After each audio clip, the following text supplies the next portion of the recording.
the Mayo Experience. That Mayo Experience. That Mayo Experience. That Mayo Experience. Experience.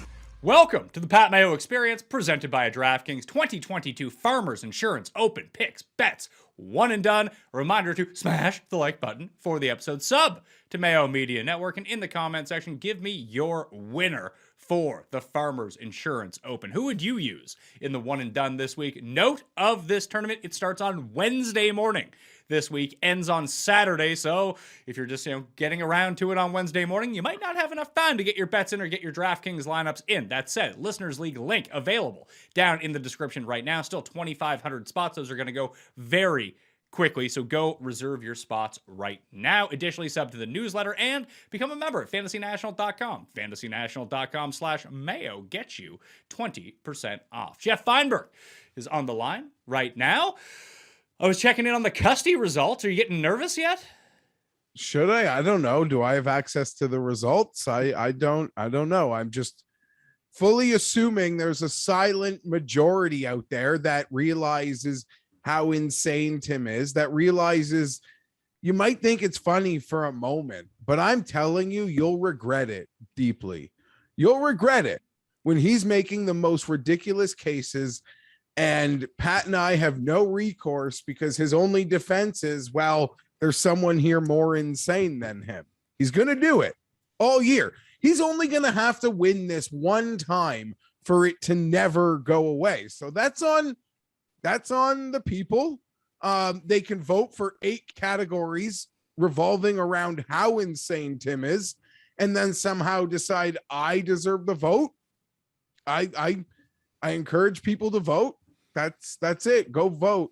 Use your rights. But I don't know. Should I be worried, Pat? I don't know if you should be worried or not. There's over 4,000 votes in the Custys already.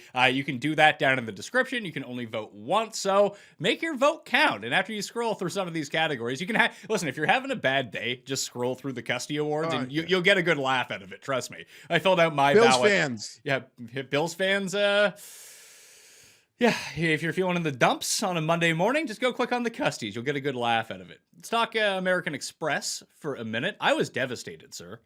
It was very sad news. I don't know why I ever get my hopes up that I'm going to win a bet ever, but I felt pretty good. Not necessarily about Molinari winning. I opened that window a little bit when Swafford, because, I'm sure I'm not alone on this. I don't know if we've ever talked about this on the show, but like when you have a bet and your guy is chasing, and like Molinari tied for the lead. He made his birdie he made the putt from just off the fringe on number 15 and then birdied number 16, which everyone was birdieing. In fact, Got him to 20, yeah.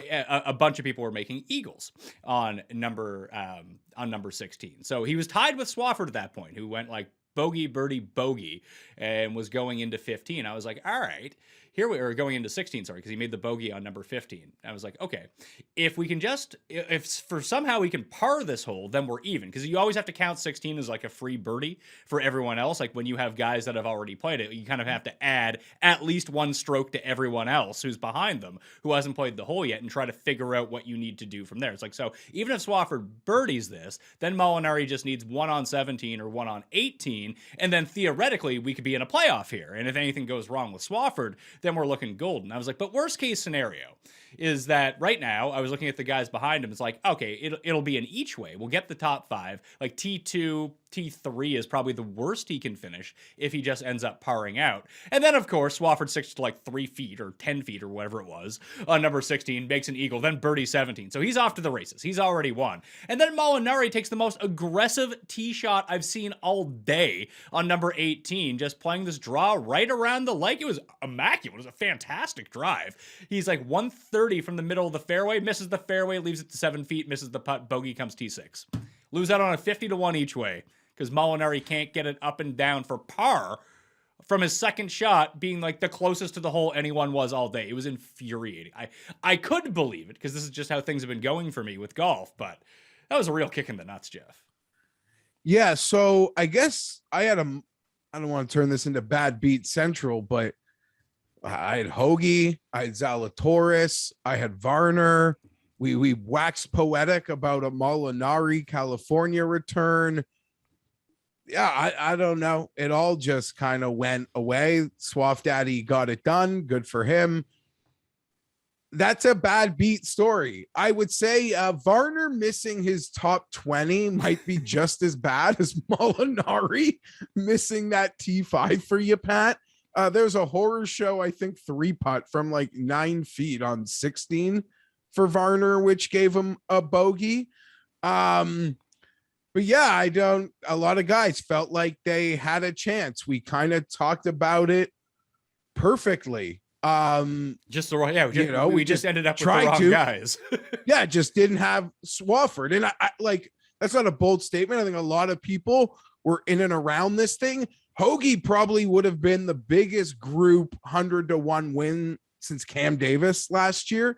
Like there were a lot of us riding that Hollywood train. Yeah, it wasn't meant to be. Credit to people who pulled the Swaff Daddy at 250.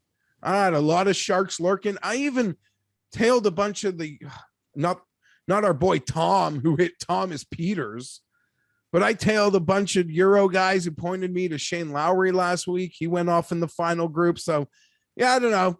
Annoying final group Sunday for me, but at the same time, I look at it like, okay, feeling good, on the right track, sort of circling the right names, keep on keeping on. Season is long. Yeah, it happens. My whole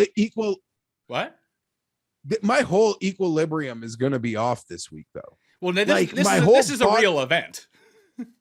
No, but my body clock is so linked to the PGA Tour. Like if the Chargers play on a Thursday, I wake up the next morning thinking it's Monday.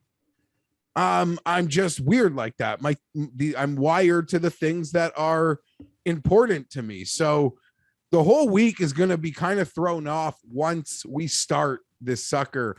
For me, every day is going to feel like we're one later, and then it's going to be Saturday, and we're like, oh, the weekend's not over. We're going to have a bonus day tomorrow that's going to involve lots of football.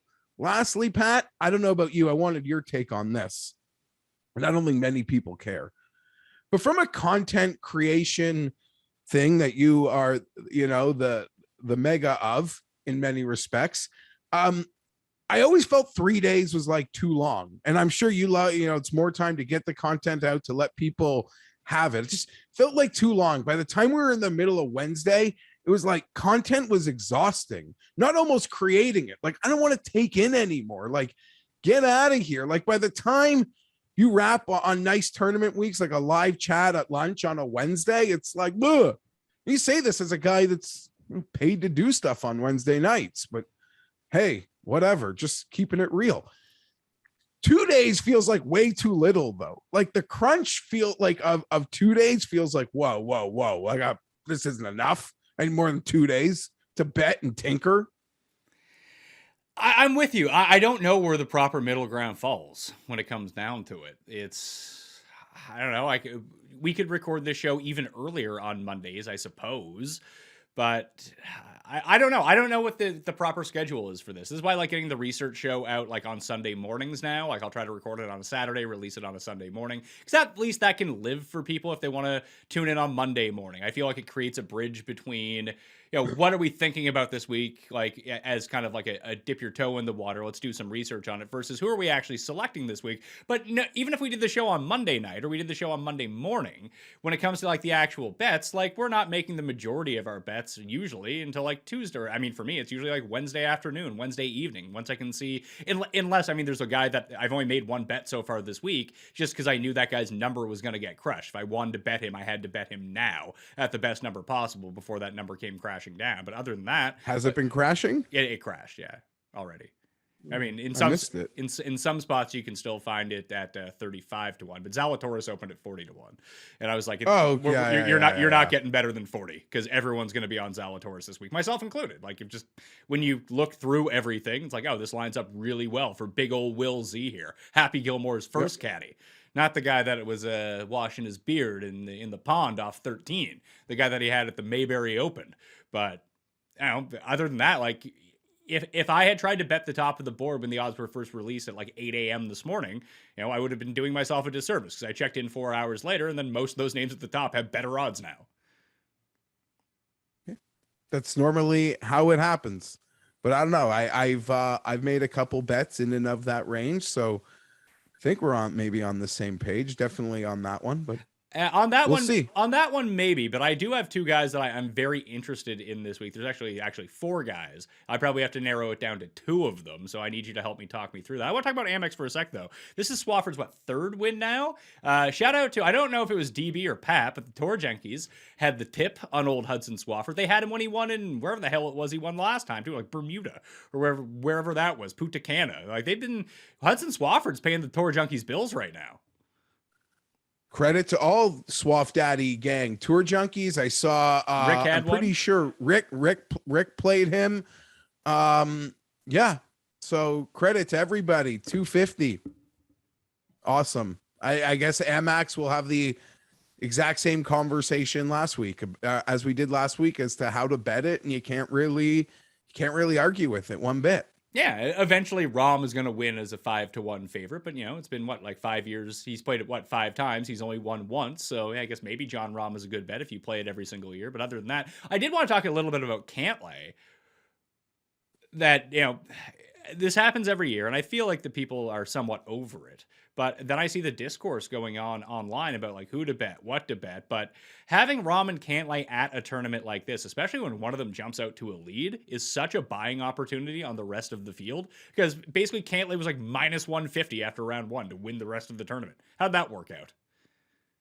Yeah, that was, I guess, at the same time, the people are like, oh, I don't know, this guy's playing well. I'm afraid of him.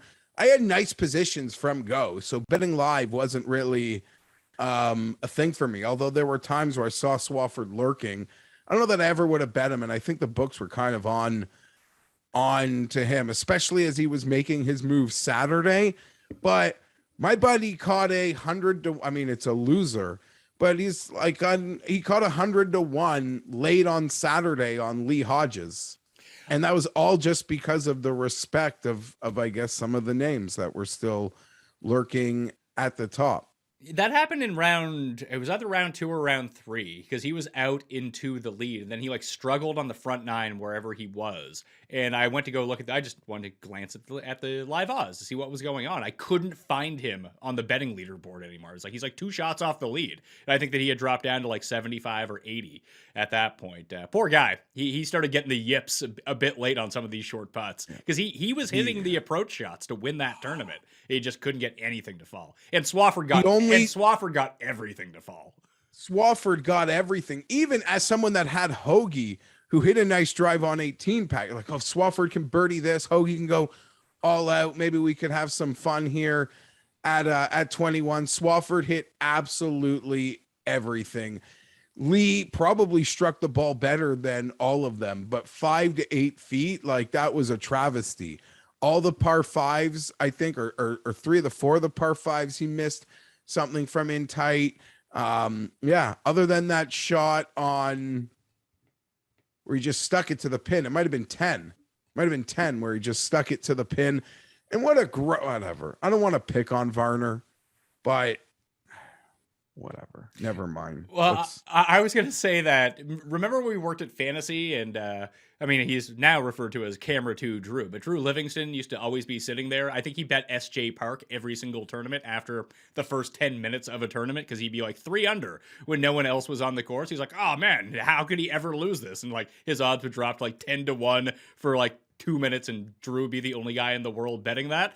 We went and watched the football game yesterday, me, Cust, and a couple other friends at a golf simulator. And I turn around and we had the golf on during halftime, and like Varner was making his bit of a charge, and the guy next to me, our moronic friend, was just like, oh, I had to go deposit money. Harold Varner's 4 to 1 right now. I just put $100 on. I was like, oh my God, are you fucking kidding me? Like, what are you like, just buying at the absolute top of the market here on Harold Varner? Literally like 20 minutes later, he was like T19 or something like that. He was in position A on 10. And he put it in the bunker on 10, on 9 in position A, like on a total birdie situation, couldn't get up and down, and then put the next tee shot in the water. Like, we've all kind of done that. Felt like we screwed up, taking our anger to the next tee, but we're not professional golfers. We can just put another ball down and tell our buddies it doesn't count.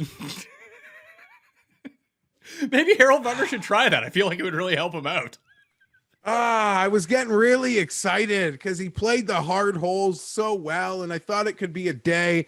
Thought I'd be wearing my HV3 Foundation t-shirt on the show today, Pat, celebrating the big win. And the funny thing is, I think I said in Pig, I never get Harold Varner right. And even on Saturday, I had a friend making fun of me. It's like, how can you say you talk about outright bettings and you make a comment like you've never gotten Harold Varner right? Well, guess what? He's never won. He won once. He Like, won, that's a he, really- he won the Australian Open. Yeah, I don't want to discredit that. That's a gateway win to a lot of guys. I'm very pro Varner. Just in that field on that course, like, you know, when he completely gas canned his chance at Riviera 2 years ago, when he topped the ball, I think on the 10th tee, Pat, when he was contending, like, it's Riviera, the field's strong. Like, I'll give him a pass. Winning's hard, golf's hard. I'm less inclined to be like super supportive after that total fall through. Yeah, it's funny because like reverse engineering the round, and you really shouldn't do that because it's only going to create just a lot of problems. I saw Molinari was 2 over through 3. I was like, well, that was fun. And then I tuned back in and he started making them all back, but he did it all on the par 3s. He parred both the par 5s on the front. Like, it was so maddening to see it. Do you actually think that he could be back? Like, not back in terms of, hey, I'm Open champion Francesco Molinari, but he looked good. I mean, we spoke about it last week when we got into those long shots, and I was adamant that for whatever reason, and you read off the results, California has been really kind to him. And we kind of had stuff like this at the start of last year, Pat, and it didn't really translate. But he has found a total comfort zone, it seems, out there. Unfortunately, some of the betting numbers this week on him. He's down to 100, isn't he? Yeah, I've even seen it as low as like 80, and it's the field strength, and I'm a fan. But here's the thing, though. If he, I don't think that he's back to where he was, although he gained in all 4 of the strokes gained metrics at both his rounds at the South Course, which is really nice to see. That's where you want Molinari to be. Make very few mistakes, make a few putts. I mean, for ages, like, he was a part of like the Corey Connors, Luke List crew for years, where it's just like, oh my God, man, if you could just make a putt, you would win tournaments. And then he went on the biggest heater with his flat stick of his life one summer and won 3 times, including a major championship. And then he won at Wentworth. I think he also won what was then the Rocket Mortgage or the Quicken Loans when it was in DC. And that was just kind of it for him. But even going back to last year, he played 4 California tournaments like this time of year. He had top 10s at 3 of them. Listen, I don't mean to just get, but we kind of said all of this last week. Like, he's openly acknowledged when he sort of hit that ceiling success, he didn't like, oh, I'm going to grind to make this better. He's like, he really enjoyed the life that being that sort of golfer brought him. He moved his family. Very few guys, Pat, make the European transition to the States and set up their family in California. Yeah, it's always Orlando, even, some Texas, North Vegas, Carolinas. Yeah. And then if you're ultra big time, you got to go to Jupiter and hang with the super elites.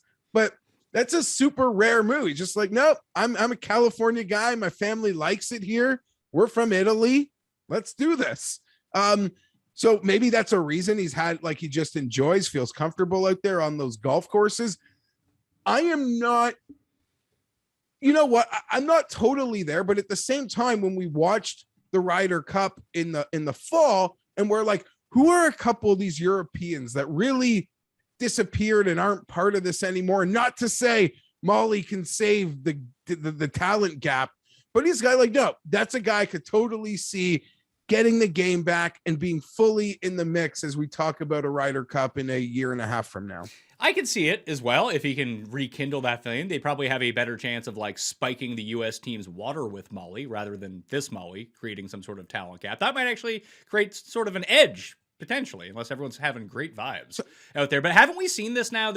I think we can really point to 2 European players that have kind of hit their ceiling, and then it really was never the same afterwards. Like, Willett has never been as good as the year that he won the Masters. And listen, if you win the Masters, that's probably going to be your ceiling. And he's had flashes here and there, but they've primarily come over in Europe. He won at Wentworth and he won over in the Middle East, but he has not done anything else really in North America since 2016. And then Molly wins the Open Championship and he's just kind of like, yep, I did it. It's enough of me then. Yeah, I mean, I feel I could be wrong here as a like forever will it guy. I feel like they sort of came from different places. Molinari was, I think, a higher prospect, higher ceiling golfer, despite some dips in his career. Like he had played on multiple Ryder Cup teams before winning a major.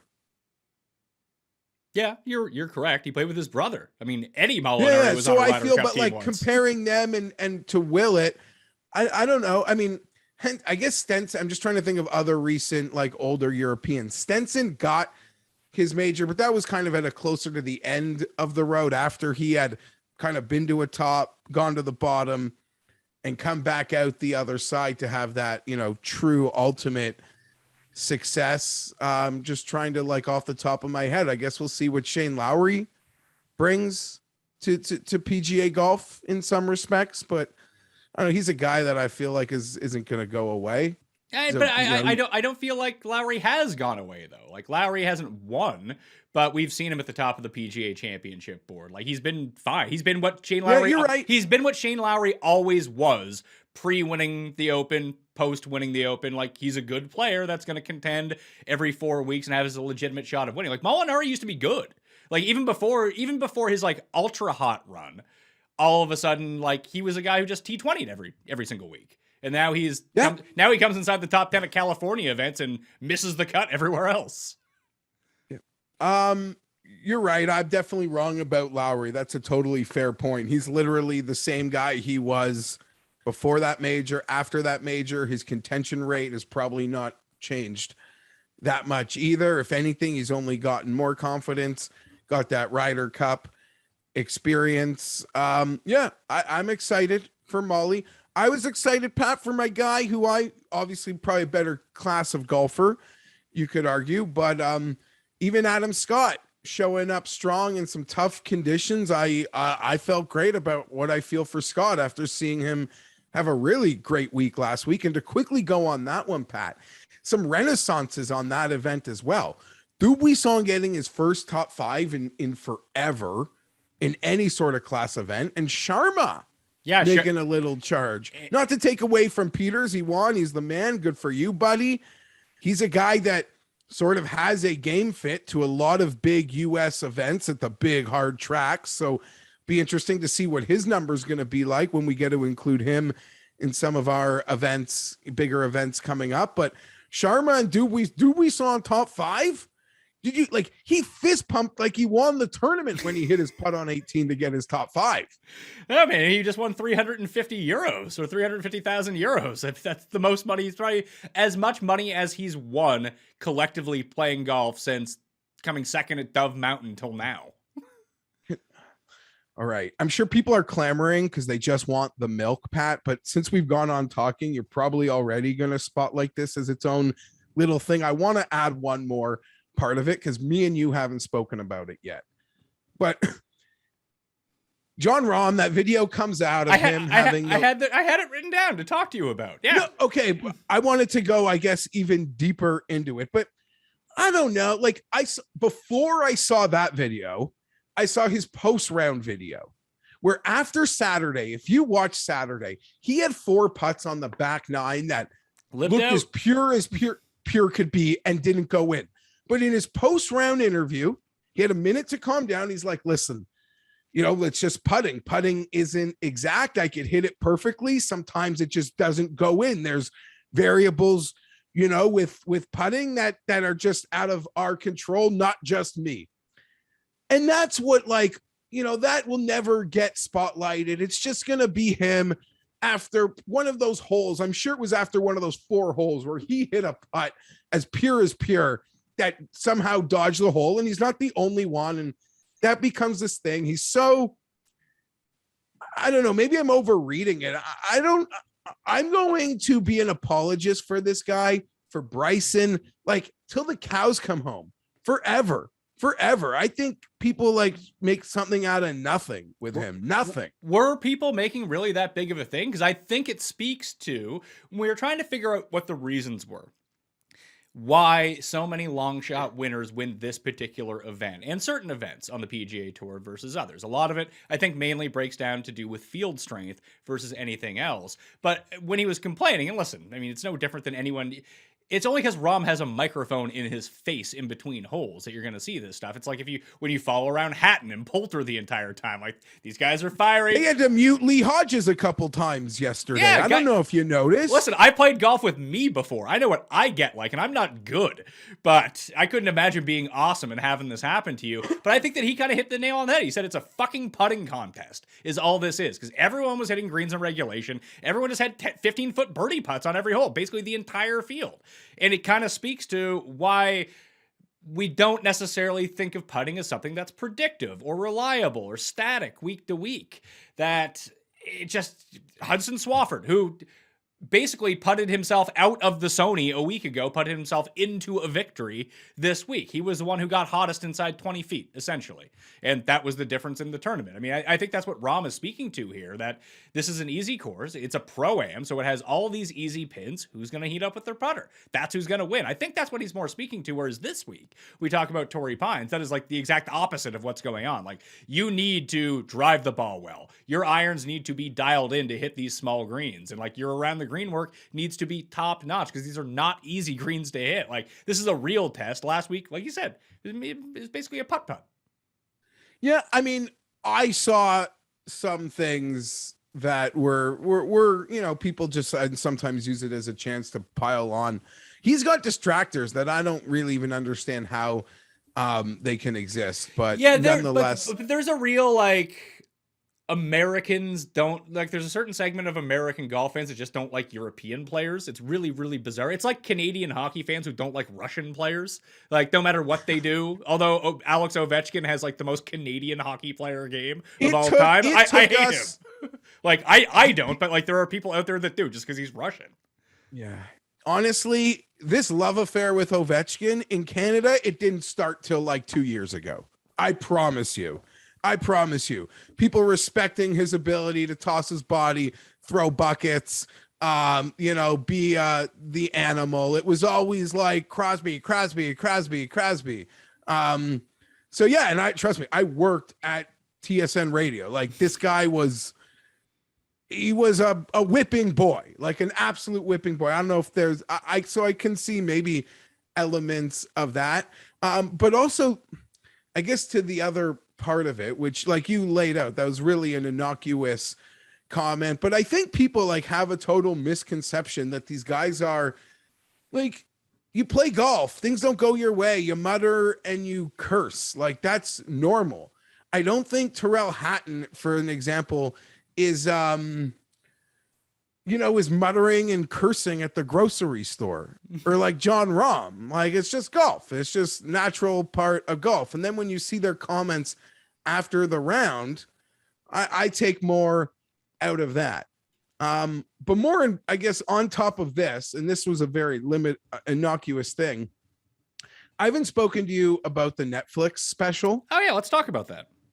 Obviously, like golf, any golf fan, like I am so excited. I talk about this all the time.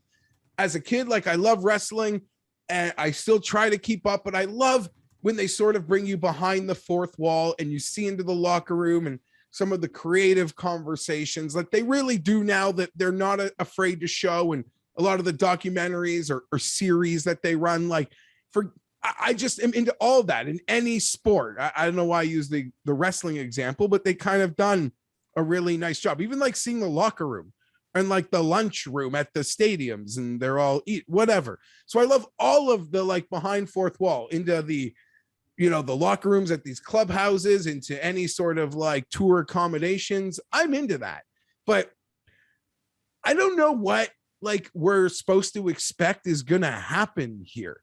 I've watched the racing show, quite spectacular. I'm not an F1 fan. It's gotten me to enjoy. I mean, I still find the races boring. People like the races won't be boring anymore. If you didn't like golf before the show, I don't know how you're not going to find golf boring after the show.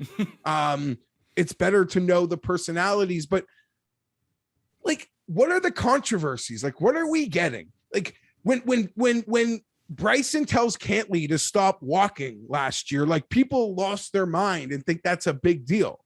But so is that like what we're going to get? I don't know. Like, you know, there aren't managers like the Toto and Jerry Holloway's wife that genuinely, you know, are we going to see managers bicker? They're not involved like they are in racing. Also, Netflix has a tennis one coming out, and I would say that one's going to be far more animated. All that being said, I love the tour. I love the players. We're going to binge it. Like, there's no way I'm not watching. I feel like it's just going to be manufactured like pranks in some respect, if that makes any sense. I could see it being a real try-hardy type of thing, especially if it's not entertaining. But I think that you can show, I think this is more interesting because you have, is it Joel Damon? Yeah, Joel Damon, Harry Higgs, Max Homa, Kevin Na, Mito Pereira, like these type of guys. I'm glad they got a bunch of international guys too, because I think that's just a completely different experience of like coming to the States, traveling around. Like imagine Sungjae didn't have a house for 2 years. Imagine him being on this show and just going around. Guy barely speaks English. He plays golf every single week of his life in a professional tournament. Like I think that there are storylines we can get. I think that's one of the, so first thing, you mentioned wrestling. I started watching that, like, whatever it's called, the Vice documentary series this weekend out of nowhere. I tried to, I wanted to hop into it because I think they're in like 3 seasons of it now. It's like, I don't want to pick and choose the ones I like. I was like, I don't want to do a real heavy one right now. Like, I don't want to watch the Owen Hart one or the Chris Benoit one as like my first heavy. toe into the water. So I watched the Brawl for All one. So I was like, I remember Brawl for All. Well, let's hear about this. So I got into that one, and then anything with Bret Hart in it, I'm gonna watch. So I've seen. I just watched the one where WCW went to North Korea. Like, when the freak I did that happen? I didn't realize that was one. I think I'm gonna watch that. Like, whoa! All right, but for this one, there was Bryson comments. I saw Bryson getting killed on it. Like people want to hate Bryson so badly is that they will just put whatever he says into whatever context that the person wants to hear it in. So he basically was just ragging on Harry Higgs, his friend and college teammate, about not being as big of a star as he is. I thought it was funny. Like, very few times Bryson is actually funny. It's more like, hey, the joke's kind of on Bryson because he's so serious. I thought he was trying to be funny. I thought it was funny that he was just kind of giving him a bit of a poke. But like, people were so mad. Bryson thinks he's such a big man, talking down to Harry Higgs. Like, they're pals. Like, fuck off. Bryson also got heat, Pat. So much heat for saying, because it's a great list of players, and you made a great point. Like, it's an eclectic list. And I love seeing Harry Higgs going back to the little, like, 1.5 bedroom hotel to have Tito's after his round will look a lot different than Justin Thomas's post-round luxury accommodations. Like, I like seeing both sides of it. So you're right. That's great. Damon Higgs, a total different element of that. Bryson got so much heat for making a comment when people were like, there's so many names here. Why aren't you on this list? He's like, listen, I thought about it. I considered it. And I don't know, other guys could use the rub more than me. He took so much heat for that, Pat, when that's such a fair comment. Who gets more attention than Bryson? It's like, my attention meter, the attention you guys give me is already at 11. Like, do I need to make it to a 15? Or like, maybe other guys can do this. He got so much heat for that, but it's so true. There's not enough oxygen. Like, he gets so much of the tour oxygen that maybe he was being like lying and maybe he dismissed it and then he didn't realize how great the cast was and he regrets not being a part of it. So he kind of just put out that statement, but I genuinely believe him. I'm dumb enough to believe him. He's like, no, I get enough rub out here. Let these guys have it. Harry, Damon, as you mentioned. Yeah, and the fact that he took the shot at Harry Higgs, like I mentioned, his college teammate and pal, I thought that was good. But I think that Bryson's also smart enough to know that this is maybe not the best thing for him because he essentially runs his other own... people editing his dumb comments. That's the entire thing. Like, if you just want to see more Bryson in this sort of light, just go to his fucking YouTube channel. It's all out there. Like, He's the one but at least he's the one documenting it itself. He's the one who can have the creative control, that nothing's going to be taken out of context when it comes to whatever he's. I mean, maybe it is because he's a terrible editor. I have no idea. I'm not watching this crap, but at least he is the one putting his message out into the world. Why would you put that, if you're Bryson and you already get this much heat for everything, why would you put that into the hands of another editor that you have no creative control over? It seems nonsensical.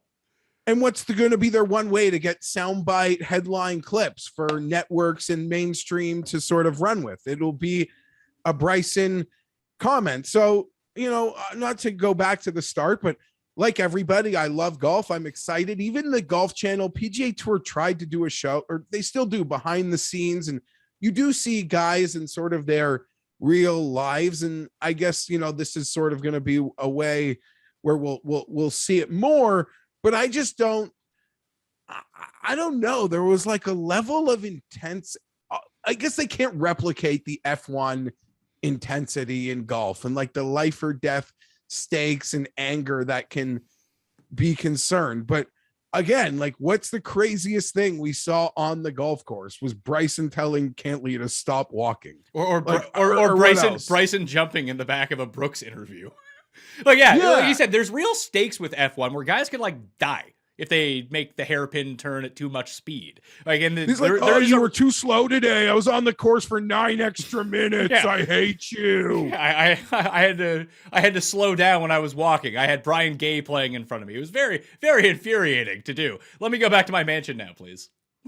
So I just feel like it'll be a lot of like you said, try hard, a lot of like staged pranks. Like, do you know what I mean? Like production element, like pranking, or not all of it, but I just feel like I'm trying to figure out. And if it's boring, I will still like it. Like I'll love every look behind the curtain. So even if it's bad, it'll be like bad pizza to me, like a bad episode of Entourage. It was a half hour. Like the levels of bad, it was still laughed a couple times. It was over in 24 minutes. Like I enjoyed it. Whatever. By the way, is Billions just Entourage for rich people? I guess, yeah, in some respects. In some respects, sure.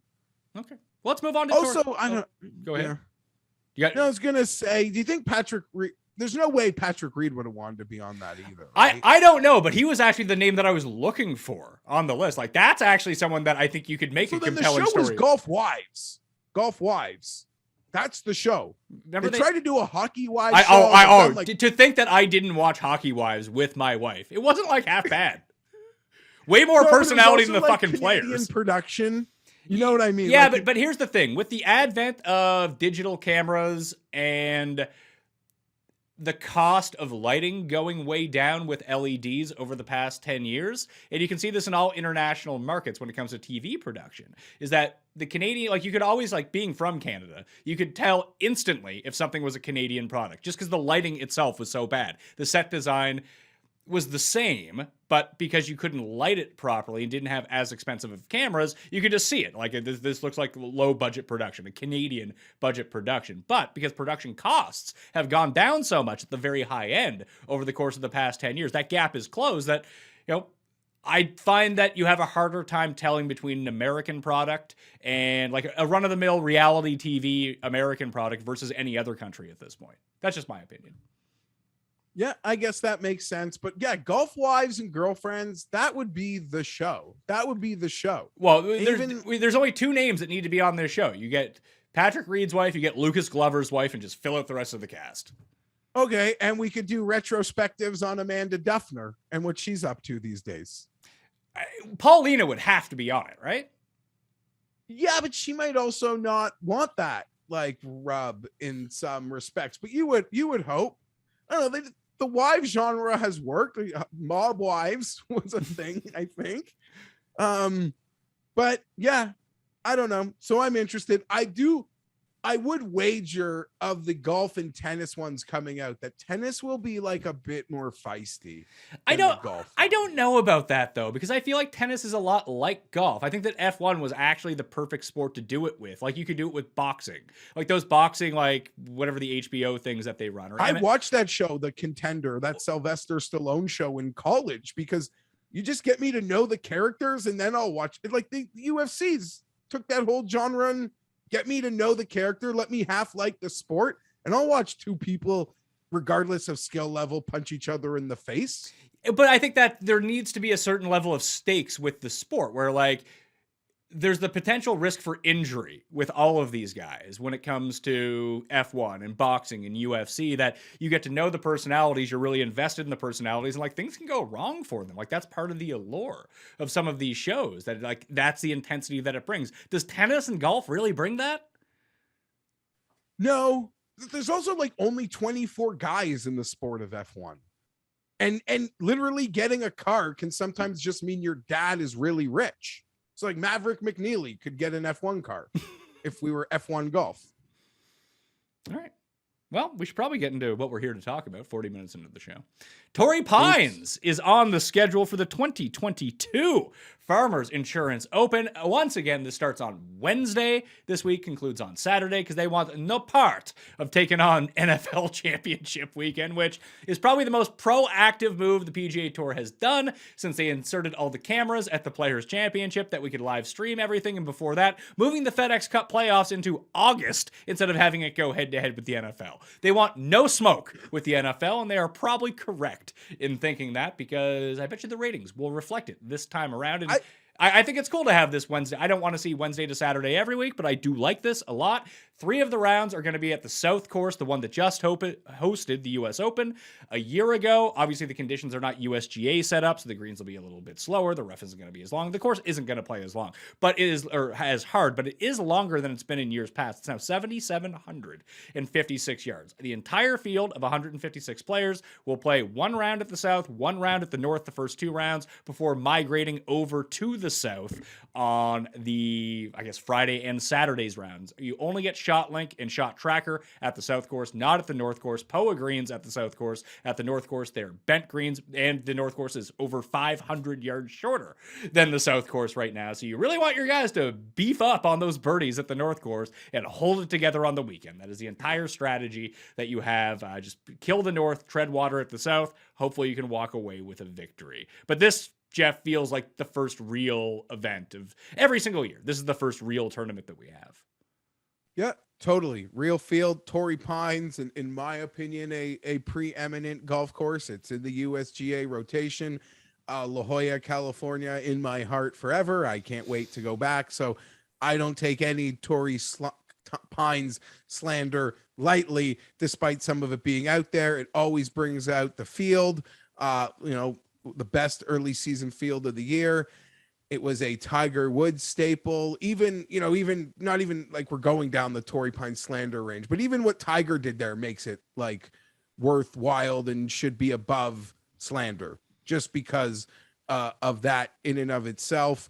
Fired up. I don't think there's many guys who can win. So this is almost an easier event to talk about in some respects. In a way, that's true. When you go back and look at the betting odds, outside of that weird Scott Stallings year in 2014, it's been the cream of the crop who win here.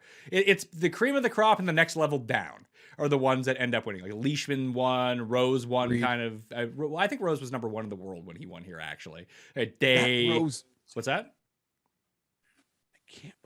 That Rose win.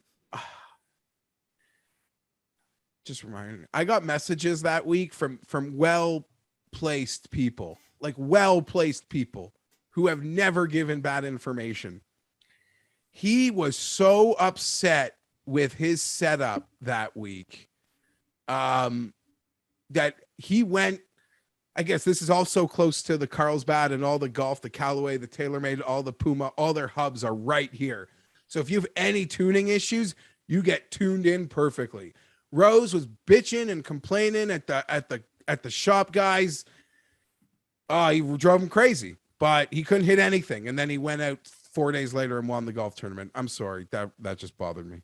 All right, well, let's get to the favorites because we got a real field for the first time, I guess, since century. But there's a 156-man field, not a 39-man field. Rahm is at the top. This is where he made his splash. He won with that eagle putt on the 72nd hole, his first ever win and his first ever start at Torrey Pines. Obviously, he won the U.S. Open here a year ago. I'm not paying much attention to how people did at the U.S. Open versus this course. I don't think it correlates all that much, considering you played all 4 rounds there. The setup was way different. But, Rahm 6.5 to 1, Thomas 12 to 1, Xander, local guy, local kid, 14 to 1, Hideki coming off the win, 18 to 1. Then you got Burns, Scheffler, and Berger at 20, Bryson and Dustin at 22, top 5 Tony Finau at 25 to 1, and Mark Leishman is also 25 to 1, which I thought was somewhat surprising. Those are all of your players at DraftKings Sportsbook below 30 to 1 right now. I mentioned I'm already in on Will Zalatoris. We'll get to him in a minute.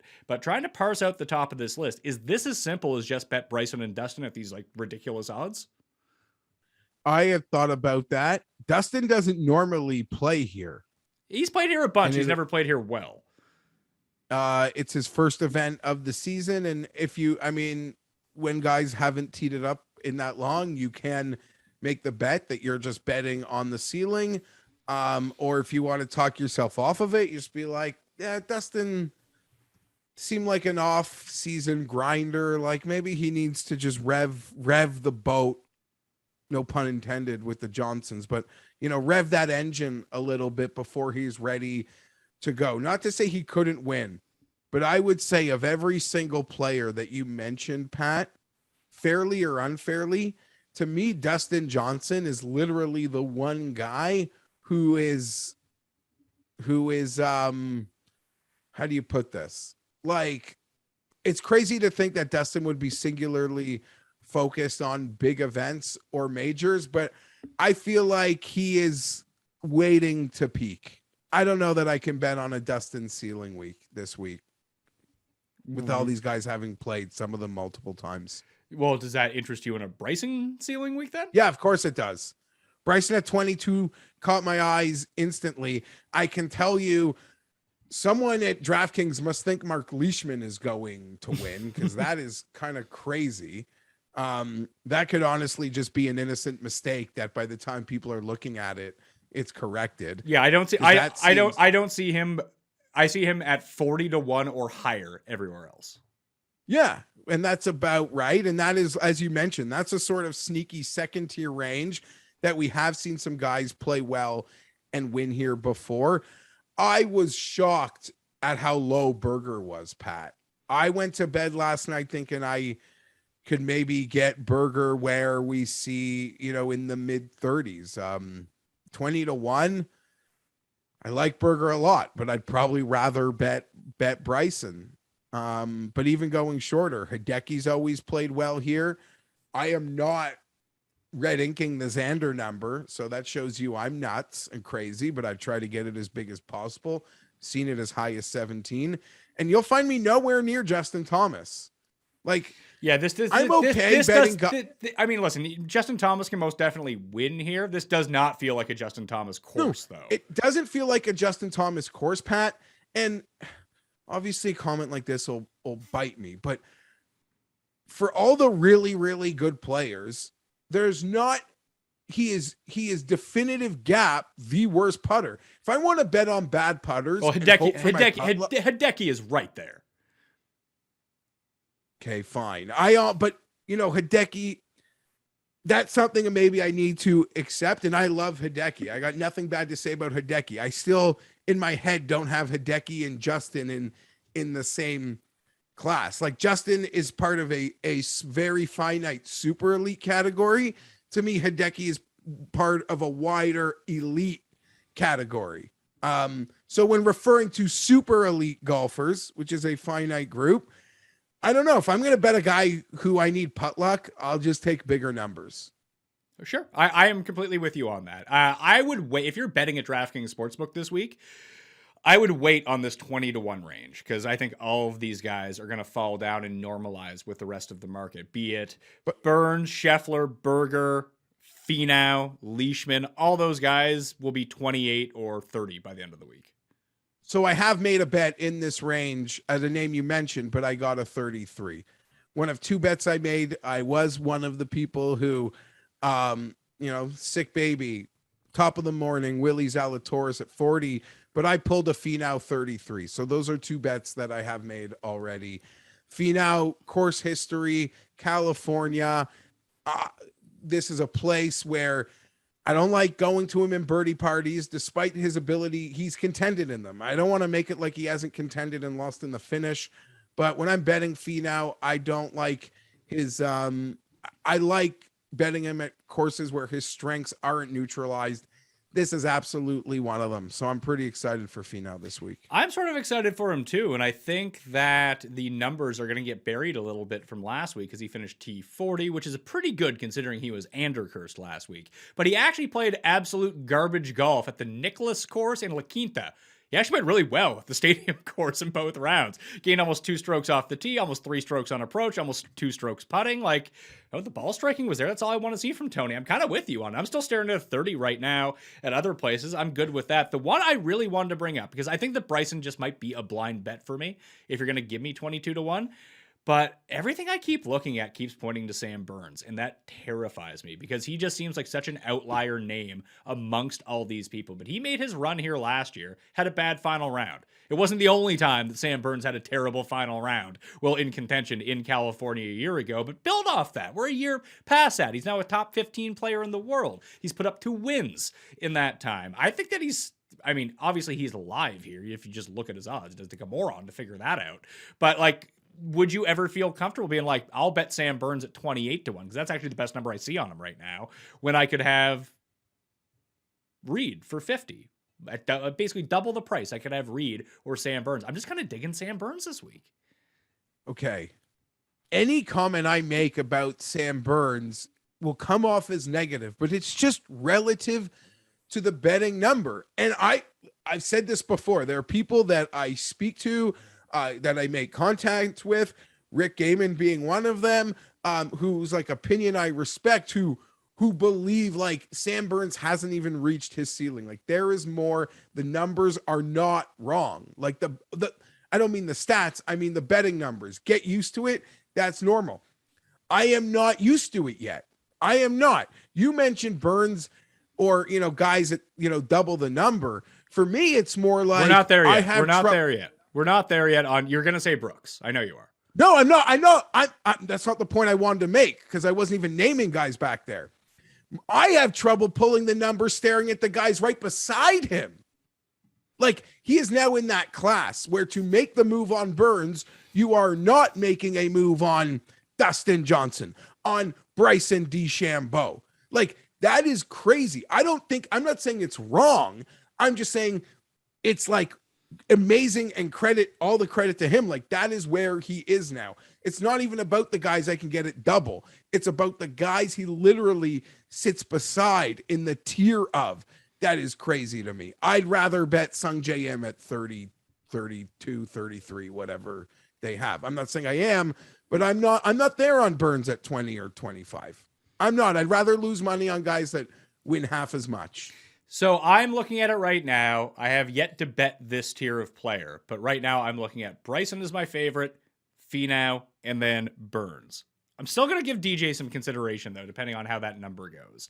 But those would be my big 3 for the odds in this range, which likely means I'll bet Bryson, and then I'll try to figure out one between Finau and Burns. And it'll probably be as simple as I can get better odds on Finau. I'll probably bet Finau, considering he's come inside the top 10 of this tournament 4 of the past 5 years. And I think that, again, that his ball striking numbers from a week ago were a bit hidden by his overall result.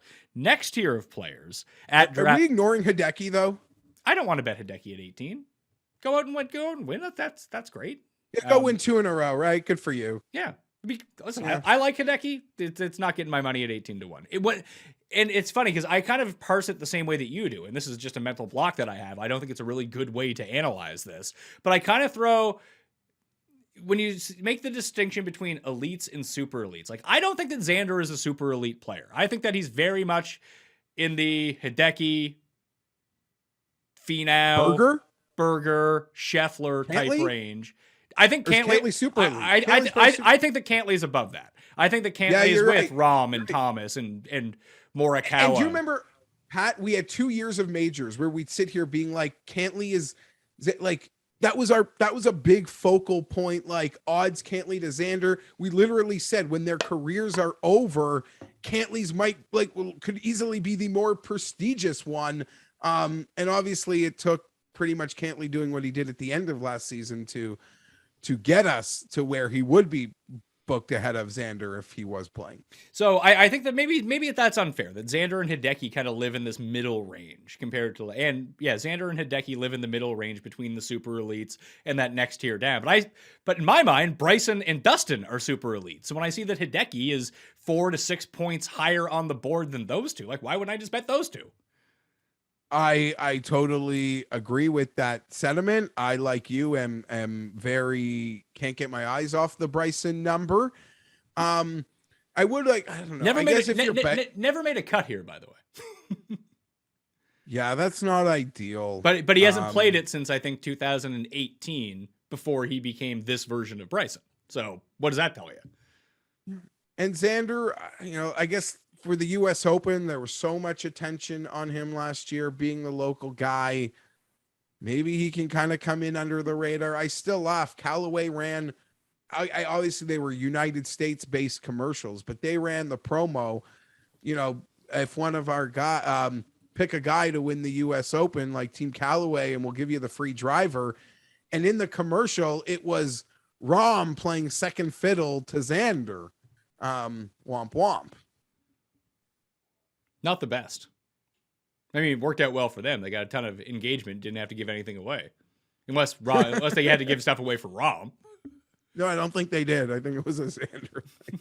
All right, let's jump to this next level of player then, because I have 3 guys from this tier that I'm looking at as well. So at DraftKings Sportsbook, once again, and obviously these odds waver at many different places. Many different places have very good numbers, very good other places. But Im at 30, Zalatoris at 35, Brooks and Spieth at 40, Maverick McNeely at 45. Guess all the money came in on Mav this morning. Like, good God.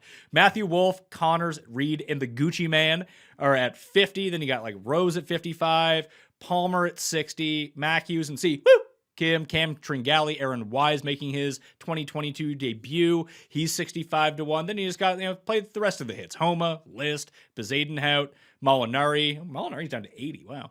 Neiman making his year debut. He's 80 to 1. Day is 100 to 1. Horschel's 80 to 1. I don't have an awful lot of interest going down the list. I do have interest in List and Homa, maybe on a top 10 level.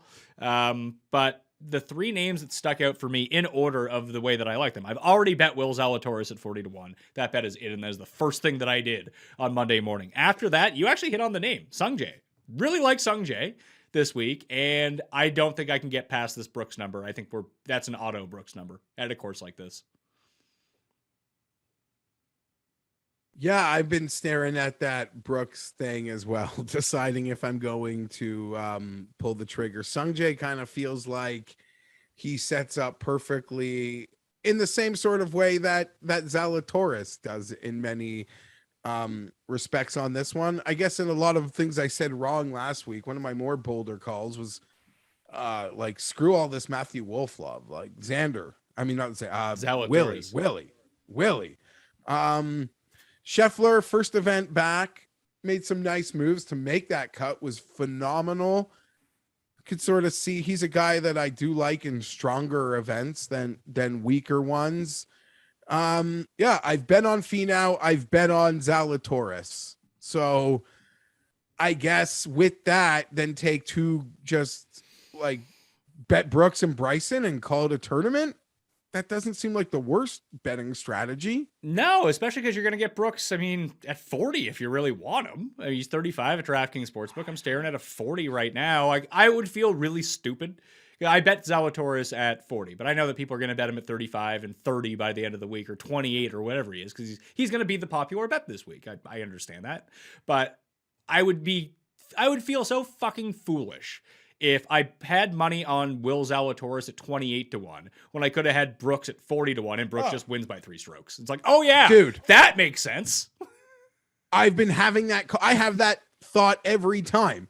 I'm literally said I bet Zalatoris and Finau.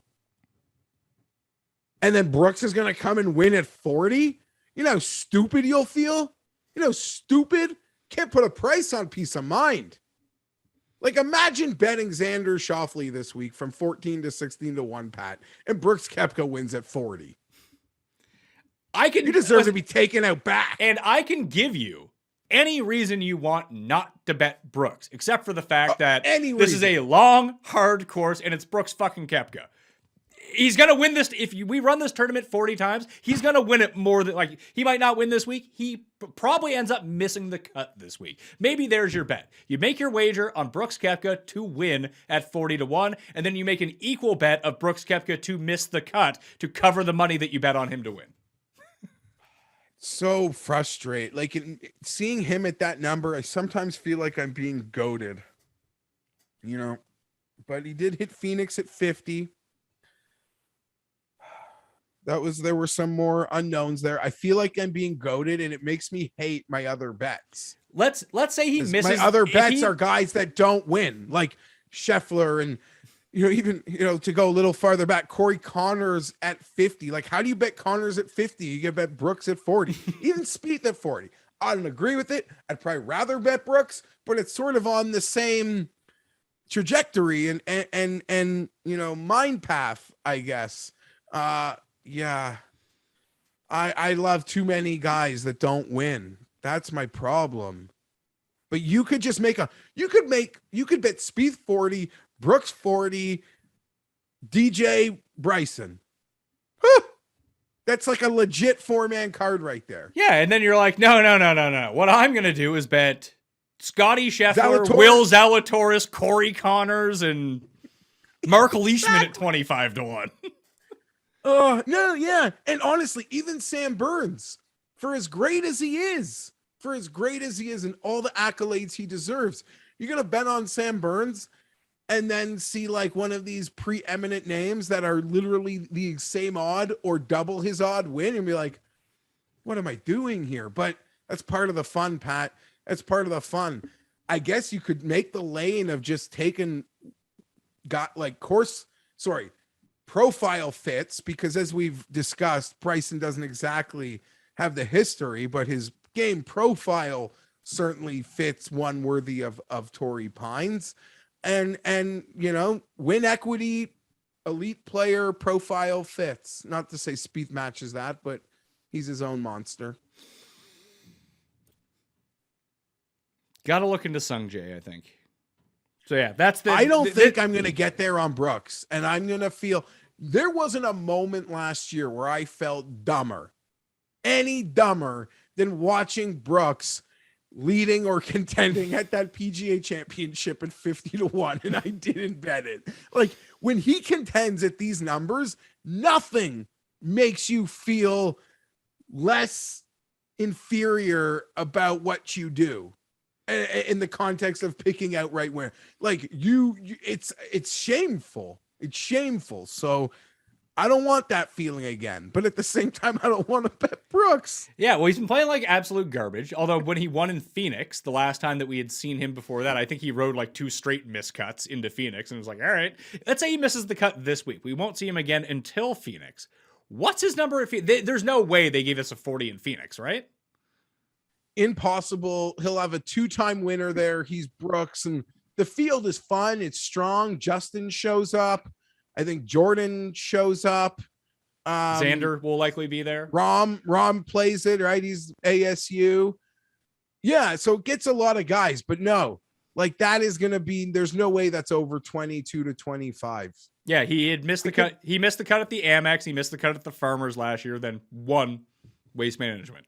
And then he went on this little mini run when he came back from injury. Like, he was second at Concession, which was a super tough course, to Colin Morikawa, got hurt, sucked at the Masters, sucked at the Byron Nelson, which was like a nothing event. Then he was second at the PGA, missed the cut at Palmetto, 4th at the US Open, 5th at Travelers, 6th at the Open Championship. Like, this is a real field. This seems like one that he would get up for. Not that he's had any sort of success here in this tournament in the past. This course, obviously, he was 4th at the US Open, but it just feels like that's going to get my money blindly. It really is. And I've always said, I mean, there are your majors and the majors and the WGCs, they're cash and, they're free paydays and they're their own cachet special category.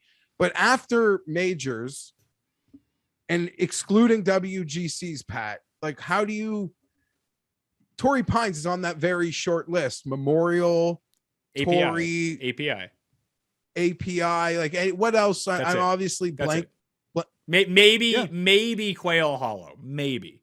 Wells and maybe Riviera, like those two. Okay, yeah. Well, Riviera has the Tiger distinction now, absolutely. And honestly, throw your Riviera stats on when you're researching Finau. Research the Riv stats also. Like, you can't not betting Finau.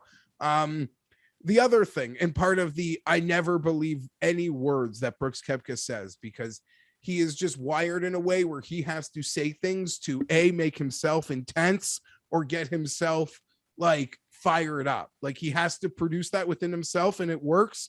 So I can't insult it. But the guy's like, I don't like golf in California. California golf doesn't suit me. He was runner-up to Woodland at the US Open, and he was part of those elites on the back nine trying to win last year at Torrey Pines. So I'm done believing Brooks and his anti-California verbal diarrhea. I just bet it at 40-1. Good for you. We're just talking about it. Like, why wouldn't I make this bet? So I have two guys at 40-1. All right, we're starting the card. I don't want to blow it all right now, but I don't want to go down this board. I really don't. Like, well, is there beyond like 50-1? We'll talk about Spieth in a minute because there's a segment on Spieth coming up. But after the 40-1s, like, is there anyone you want? Do you want Patrick Reed at 50-1 with the way, like, he's playing as bad as Brooks, but we know that he can turn a switch. Obviously, he won here. But even the way he won here a year ago doesn't feel like it's repeatable. Remember, this was the one where he was cheating and people got really mad? Yeah, this is like the antithesis of the profile I spoke of when discussing players, even if they haven't had the course history. There's a certain player profile I believe is required here. Patrick Reed sent that to smithereens. He doesn't profile well here at all, but as we've seen, he wins differently. That's just how he wins. When he wins, it's different.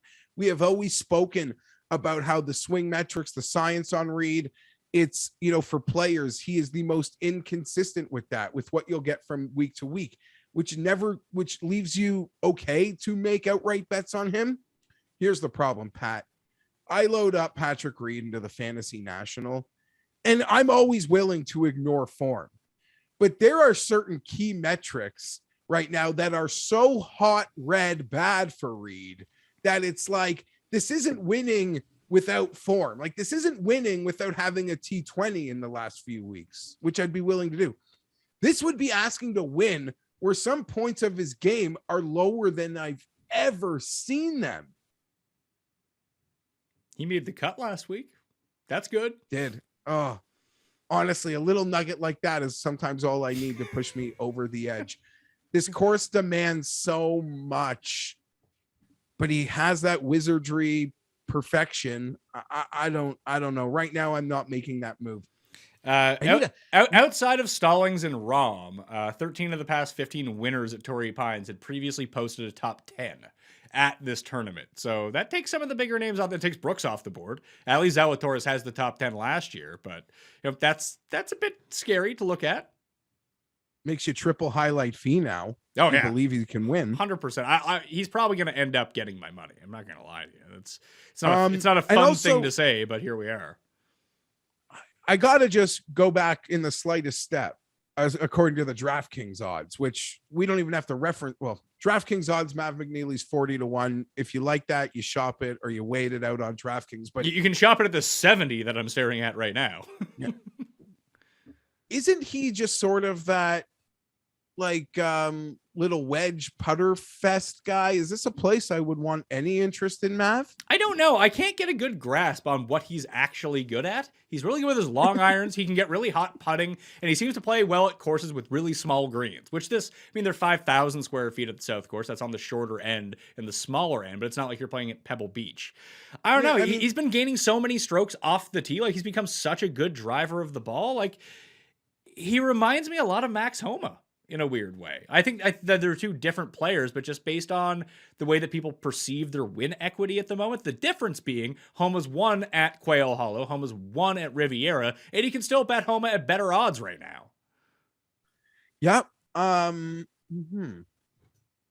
don't have much to add. I remember my mental block on Mav is like Pebble Beach, Heritage, not sort of peaking at this ultra demanding sort of all-encompassing layout. Yeah, he is 33rd. I actually created a really weird model just to look at because there are certain things that I overemphasize at this course over anything else. And I sorted it by the past 24 rounds, and the only 4 things in this model are driving distance, proximity from over 200 yards, proximity from 175 to 200, and around the green. Those are the only 4 things in it. And I wanted to make Luke Lispy number 1 because he is number 1 in that model. But then after that, you have like Rahm, Wolf, Justin Thomas, Ryan Palmer, Im, Zalatoris, Finau, Hideki, Patrick Rogers, Tom Hoagie. Matt McNeely is number 13. And frankly, like that's a list of guys who've played really well at this event over the years. Yeah, so there it is. That's kind of enough for me to like understand where some of the love for him, I guess, is coming from. Bryson should be higher on that list, but his around the green game, like the past 4 months, has been just an atrocity. A lot of it going back to the US Open here when he 8-chipped that one hole, which I think is being included in these numbers. I have bet on the Zalatoris 40, but any love, like any thought to the flip? Like last week, I was very bullish on Zalatoris over Wolf and sort of not understanding that. Would this course not be ideal for Wolf? I could see going back to Wolf because everyone's off the Wolf. Everyone got on the Wolf bandwagon a week ago. And it turns out it was the other guy, Jared Wolf, that you actually wanted to have in your Jared Wolf. Wolf, hey. I don't know, is he French or something? I don't know. But he has it's the feminine version of Wolf en anglais because it has the E on the end. But he was playing great golf before last week. And realistically, like when you go and look at his strokes gain numbers, it's only going to show you what he did at the South Course because that's the only place we have shot length from. And he was like 6 over at the South Course. And I think he got it back to under par. Him and Woodland were both an atrocity at the South Course on the opening day. First time both those guys had played for the entire year. But now he's back down to like 66, 70 to 1. Like I'd rather take a flyer on him than Matt McNeely at 45 to 1. Like Wolf's a better player. Yep. So maybe Wolf will, really... maybe the Wolfman will get my money. We'll see. How has he played here? Has he played here? What has he done here? I spelled firmer. He was 21st 2 years ago when he played. I think I feel like he was in the mix as well. And then the final day, he just couldn't get anything going. He is a type of guy that, listen, when you're making the outright, you're betting on the ceiling, you're betting on the win equity, you acknowledge miscut totally in play. There are 70 to 1s. I'm seeing it as high as. I don't know that I will get there because there's players maybe a little behind who I like, but this is a major, it's not going to play major championship tough, but this is a major championship layout. And the ones that are exacting, you're demanding long major championship layouts, he has shown an ability to contend in. 100%. Yeah, 70 is the biggest number that I see on him right now. Like Neiman's down at 70. We just haven't seen him yet. Yeah, he is a guy that, I've been waiting to speak of. He's probably the only name like 50 to 80 that I'm really considering having my money. I was, other than waiting for you to talk up Ryan Palmer, but I feel like his number is shorter than people might want. Yeah, I think that people are savvy to the Ryan Palmer at this event. I think you've talked up Ryan Palmer on this Torrey Pines show for 7 years straight. Just bet the top 10 or top 20. That's probably the way you want to play it. Or bet him take out a loan and bet him to make the cut or something. So for me, Neiman profiles very well. I believe in what his ceiling is and what can be in the future. So winning at a layout like this, I feel, and an event like this, I feel is very much on path for what I believe. I believe even bigger things. He's a guy that I look at for PGA Championships, US Open, in that back later part of betting boards, because I believe he has that long, straight driving package, and then irons. So he's the profile player I like. I wish he had played just one time. I don't even care if it was dead last, and I guarantee you I would have bet him already at some of these 75, 70, 80 to ones around on him. I know he spent last week sending my boy at PGA Tout John a cameo for his birthday, but I don't know how much golfing he's been doing. Tough scene. Yeah, I don't know. If your words were, I don't want to do Dustin right now, I know it's much higher odds because he hasn't played. I don't know how you can get behind Neiman. It's okay. That is totally fair. Other than, I guess the past winners would make my comment be silly because I just am more.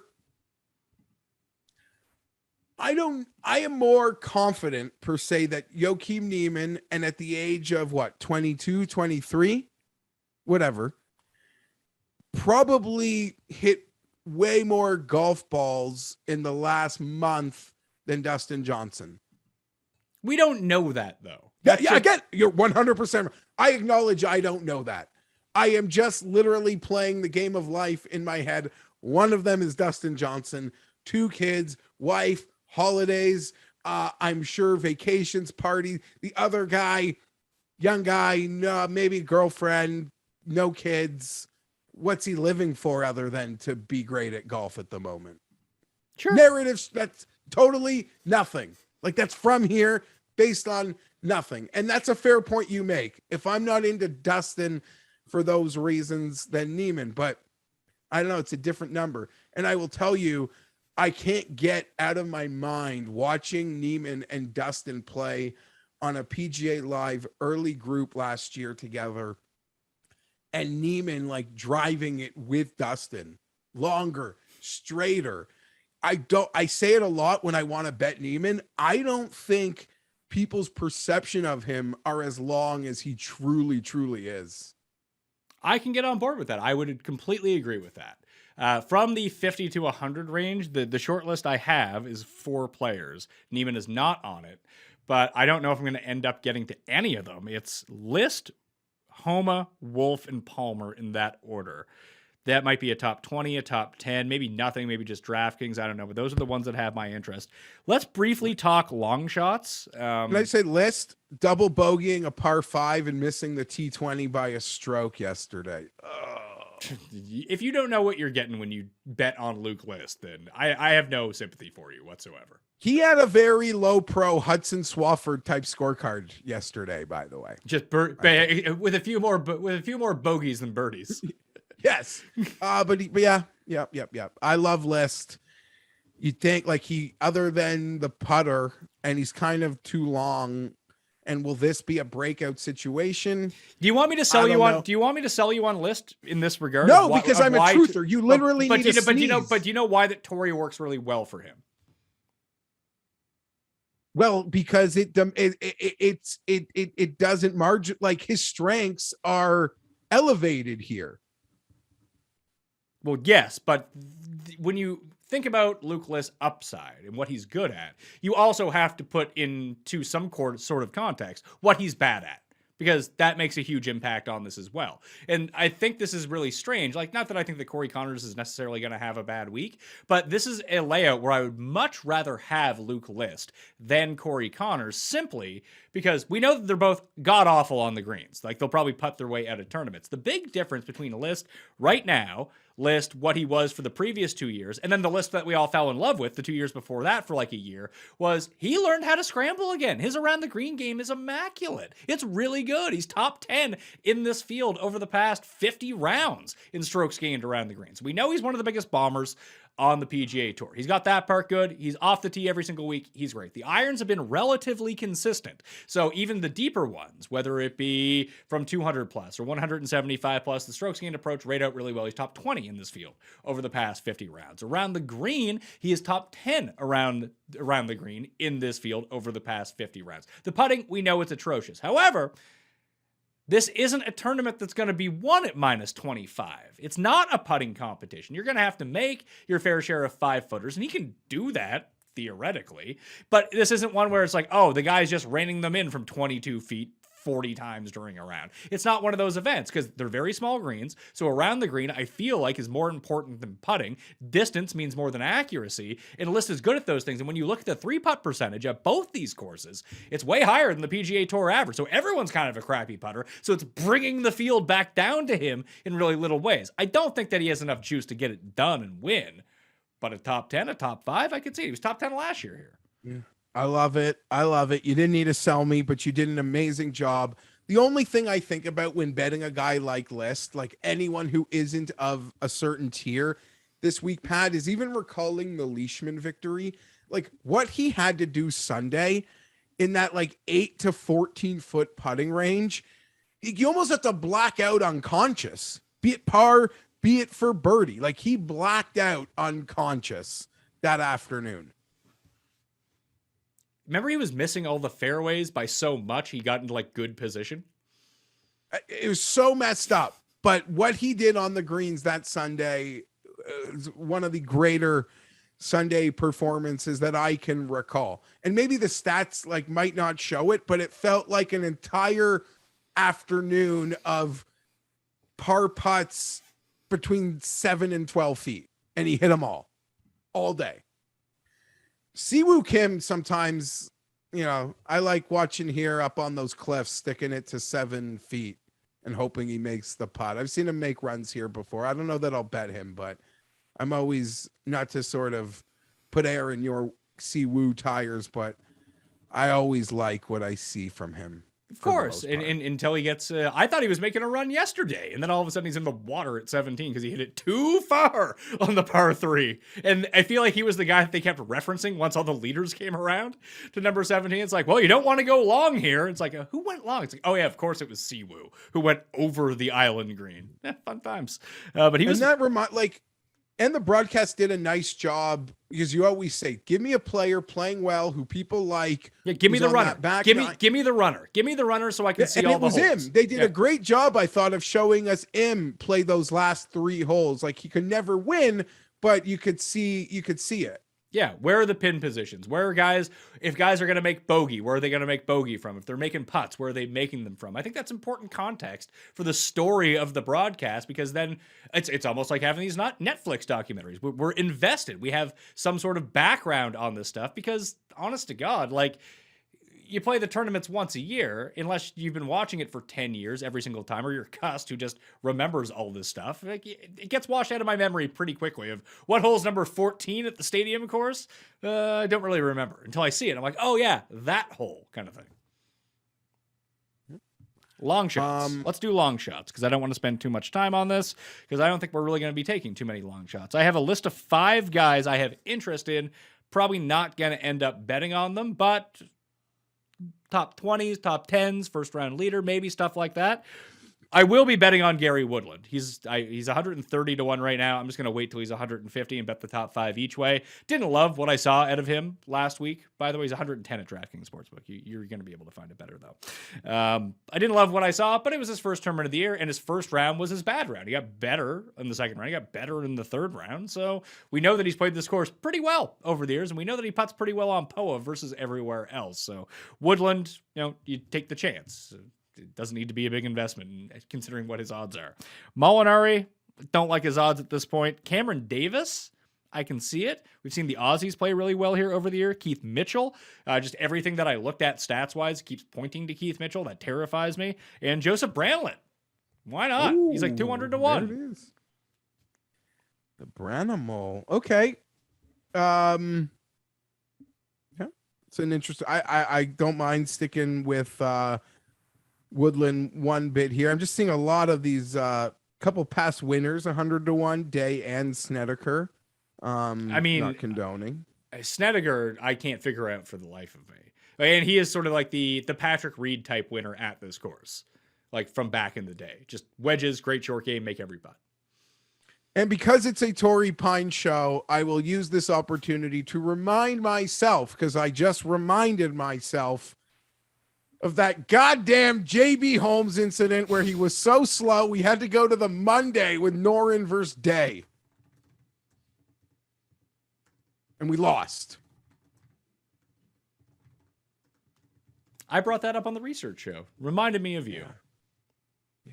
Palmer was in that playoff too, by the way. Yeah. Who remembers? I do. I remember. Tom Hoagie. I remember. I mean, I think that Hoagie and Patrick Rogers are the other two to put on your list as bombs, but the market is adjusted to Hoagie. He's like 100 to 1 right now. I'm even seeing the 100 seems like it could be hard to find. I'm looking at it. Right. Available at DraftKings. So credit to DraftKings. They have the biggest Hoagie number. It's like, okay, I bet Hoagie at the Sony. He missed the cut. I had the wherewithal to go back. But now it's just the field. You know what I mean? It's like a different event. It's different. So we'll see where I end up on Hoagie. I don't see myself playing bombs very much at all. So no, and I don't think you should. Last week was the week to play the bombs. This is not the week to play the bombs. And that's not to say that the bombs not going to win. Just we don't really have, outside of Scott Stallings, we just don't have any history of that in the past 20 years. Any love? Like, it's Charlie Hoffman. I know we withdrew a few weeks ago. I'm seeing like 180 to 1. Yeah, I would like Hoffman. He rates out really well for me. I like him at this course, but like I just legit don't know what's going on with him. I don't know if he's hurt or if he had COVID or what the fuck's happening. KH Lee 200. No, but, pass, maybe just pass. too strong. And I don't really mean this in an outright bet, but I want to just bring up his name because, oh my God, is this guy a roller coaster, Pat? Harry Higgs? I think, no, not Harry Higgs, but I could go down all the buttons yeah, here. Well, yeah, there we go. We got a Harry Higgs impression on them. Maybe they'll put you on the Netflix series. Have Bryson smack. I love these Grayson shirts. Like I'm in. Especially can't wait. A little more air gets to get through there on those hot summer days. Love the extra button. But no, Harry, nice to see him playing well. Nice to see him cash in checks. Like you said, he's the guy I'm probably looking forward to as much as any on that show. This Davis Riley character, he is a roller coaster of a scorecard or situation, I tell you. The guy that I rates out really well for me, and I legit, like I saw his name definitely not on the leaderboard, because as everyone knows that I scroll to the very bottom of the leaderboard and work my way up and just pray that my guys aren't in last place. That's the move. I feel like a lot of us do that. It builds anticipation. So I saw this guy's name quite a bit because he was at the very bottom. Scott Gachowski. He looks like he's 75 years old. I don't know who he is. He was playing on the Korn Ferry Tour last year. And how old is he? He's 45. But he rates out number 12 in this model. I don't know how. He's 31st in driving distance, 75th proximity, 35th proximity, 22nd around the green. It's just out of all the names, it's like, hey, I can see all these guys playing really well. It's all the good players and this guy. He's not going to get my money, but he's 1,000 to 1 right now. Yeah. Yeah, you got to search past Bill Haas to find him. Yeah, I don't know. That's quite impressive how he could rate like that at a course like this. I wonder how far back these numbers go to 2011. There's Wells Fargo 2015, Valero 2011, Honda and Shell 2011, but other than that, it's like Amex, Sony, RSM, Bermuda, Sanderson Farms, the Fortnite Championship, Barbasol from last year. So the tournaments that since he earned his card on the Korn Ferry Tour, he's been like bad at all of these. Just he fucking bombs it off the tee. And what's this to this correlation between rostering Henrik Norlander and winning lots of money on DraftKings? I don't know. It's 2 weeks in a row now. It's won the PME Open. Andy won it 2 weeks ago. The guy that won it this week had Norlander in the lineup. Norlander was second at this course last year. Yeah, and then he kept it hot in Phoenix. He was not leading, but he was right there in Phoenix too, I want to say. No, that was KH Lee. KH Lee came in second in Phoenix behind Brooks last year because Xander and Spieth gagged it. But didn't Burns play in the final group here last year? I remember Hovland hossled the one on 12 just like into the 2 days in a row. And Sunday. He went over the green on the exact same hole. Oh, yeah. Burns fired. He's over. Burns fired. I can't remember if it was the final group. It was one of the final groups because he shot 75 on Sunday and tied for 18th. Him and Rory both. I think they played together and both did not play very well. And then, but he was in the final group. First round led Phoenix the next week. He did, and then he was in the final group at Riviera, leading going into the back nine and like put it OB on like number 12 or something off the tee, and that was the end of him. Yeah. Yeah. Oh, yeah. Victor's playing that's the Masters corollary event, right? Or that we joke about. That was last week. Abu Dhabi is the Masters corollary event. So Thomas Peters at the Masters makes sense to me. Write him in. Free money. Thomas Peters, the Masters. What are his odds to win the Masters? Because with the win, he's up to like 31st in the world. So he's in everything now, which is great for us because I think that he's one of the more enjoyable people to watch in golf. 100% agree. I'm going to find it right now. What would you hope it is? 150 to 1, although it's probably like 50 to 1. Well, they probably don't even list him in the field because he wasn't previously in it. Thomas Peters. Some books 125 to 1. All right. I'll make my first doing this? I'll make my first Masters bet. Thomas Peters. It's going to be a very small wager. I'll go $20 on the win, $20 on the top 5. I can't believe we're going to do this. Pat Mayo stands to win $3,165 if Thomas Peter wins the Masters. What would that be? 25 to 1 by 5 is what? 20, 30 to 1, 20. It's like $600 if he comes inside the top 5. He's already come inside the top 5 at the Masters before. I believe that was the year Leone came second in the Millionaire Maker. He had Thomas Peters on the squad. We are one of one all time in the Monday after the American Express giving 100 to 1 Masters pick. Just know that we're perfect. We've never gotten that wrong. Are you saying that Thomas Peters is the new Willett? No, but I'm saying, as you've pointed out, it was the morning after hitting Duffner at the AMEX and accounts flowing. They're like, okay, we're on this Danny Willett train now. Let's go. It also feels like the most square golf thing to do is guy wins early season event and you go bet him to win the Masters. Hey, when you look at all it didn't happen with Hideki last year. However, usually the guys have a win somewhere in the year before winning the Masters. From like January through April, they pick up a win somewhere. He's already got that out of the way. And he's already got that quality placing at the Masters. So we're trending this thing. This thing's going to be 60 by game time. Let's go. It might be 60 by the time that we release this show. He's I think 30 to 1 to go double to go back to back this week. I'm looking at another place right now. They didn't even have him listed to win the Masters. But he's not a part of the betting board. The same book that I took in the Willett year. He's no longer there. Yeah, because that's also a book that won't they're very because they probably won't refund you if the guy doesn't play. So they like to be certain of their fields and they don't move fast enough to add a weekend winner who's now 31 in the world into their Masters board. Yes, but it now appears like he will end up playing there because of where he's at. Yeah, the other place that I like to bet at also does not have Thomas Peters on the board. But it does have Mike Weir at 1,000 to 1. Seems low. Considering I can bet that Chewy guy at 1,000 to 1 this week. I'd rather bet on him than bet on Mike Weir to win the Masters this year. I'm not going to lie to you. What's DraftKings at? I should probably look at DraftKings Sportsbook to see what they have him at. See if anyone wants to make that bet.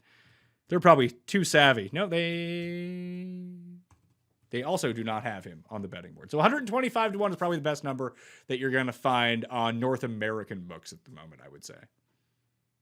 Go Peters. Can't wait till he's snapping clubs over his knee on Thursday. Pulling a Hovland, taking a triple on the first hole. On the OC grid, they only have 2 places with numbers. One of them's the 125 and another's the 90. So it looks like we did okay here.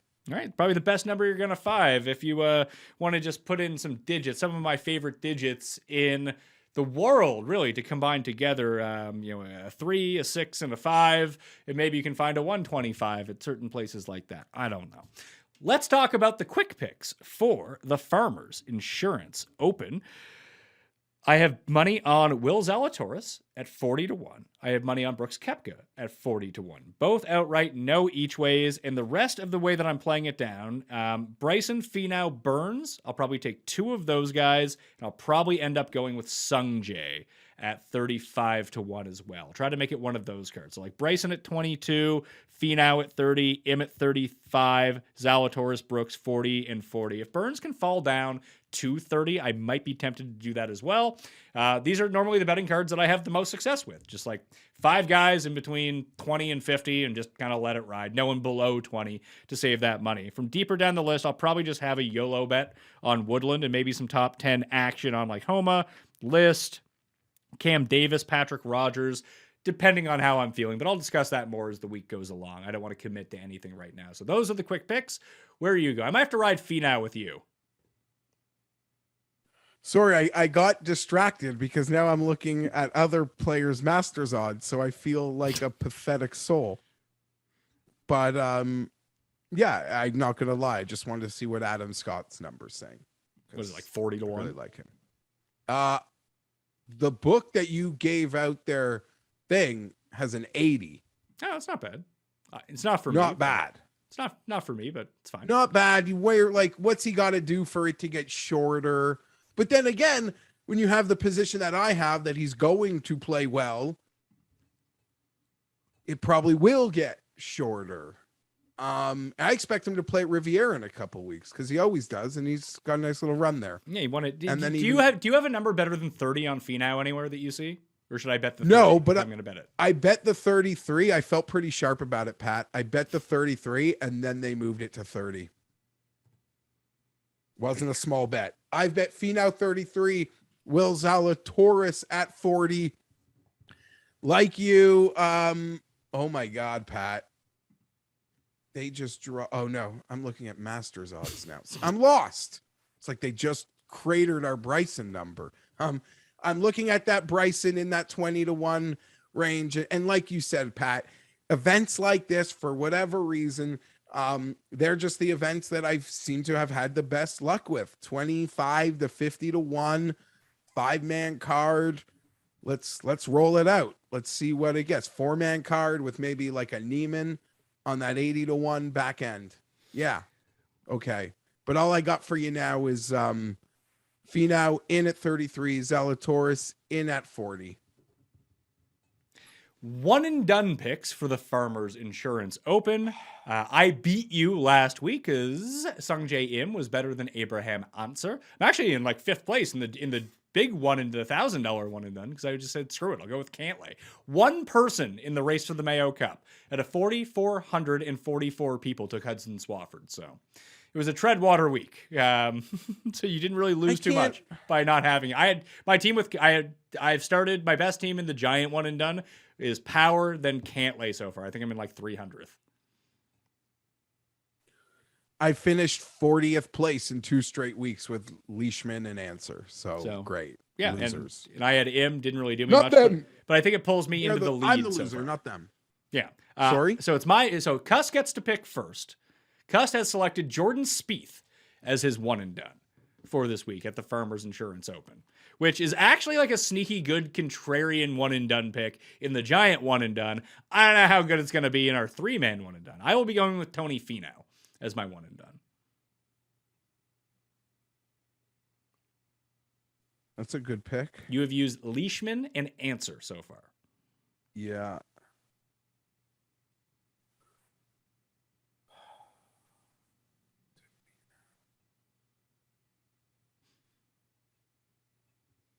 Give me Xander. X shall give it to you, sir. I actually just saw his name. His odds get higher as I said that. There you go. People know. People know your thing. The X-Man's on your Yeah, people mind. aren't betting the 14s, eh? The books realized already by lunchtime that they had no takers. It's a tough scene out there. So you know Spieth is 10 to 1 to win the Masters, now that we're talking about Masters odds? That's crazy. Would you be willing to go as far as to guaranteeing Thomas Pieters wins the Masters? No, but I will go as far to guarantee it's going to be under 80 to 1. I can see that. I can most definitely see that. And also, because it's probably just dragging on.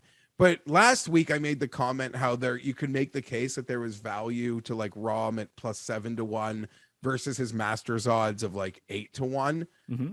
But on like sort of rehashing that conversation with a couple other people, especially I joined Andy Lack last week, Pat. He's like, no, you're dead wrong there. And I'll tell you why. And he was 100% right. And it proved right again. is at the Masters, there's literally only 35 guys who can win. Last week when we were talking about the AMEX, it's like, I don't know, it feels like there's like 110 guys who can win. So, yeah. Yeah, but I don't think that data would actually back that up. I think that's perception. I do agree with him. I think that he's right, just based off that. But I mean, it's not like Rahm hasn't won the American Express, too. So. No, but I think the value in like comparing the events, because one is so premium, the premium event has such a finite field of who can actually win, let alone the old timers. And we can cross off X. You could take it, the whole Brooks Koepka path. Like, no, we're down to 30 guys here that I'm battling against. Sure. But if Rahm shows up and has his best, day, he's the best player in the world. Whether it's the Masters, whether it's the American Express, whether it's anything else. When he shows up to the Masters and he's 94% the best that he can be, he still might lose. If he does that at the AMEX, he's still going to win. Okay, that's fair. Rahm with his B game wins the AMEX. Yeah. Yeah. So he still played so well. Not that that's a surprise. I'm leaning towards using him in the giant one and done, like my $1,000 one. Because I think people will. I don't think it'll be contrarian. I think that it will, though. I think people are saving him for like the U.S. Open or the Masters. That if I can, it's the same reason I used Cantlay last week. Like, let me get some money on the board here. So who's the forgotten elite this week? Yeah, JT. Yeah, 100%. Spieth and Thomas are the two no one will use. I mean, it's hard to call the forgotten elite a guy at 40-1, but I don't disagree. I guess, but. Zalatoris is going to soak up a lot of oxygen this week. Dustin might actually be the forgotten elite in one and done because people won't want to use him.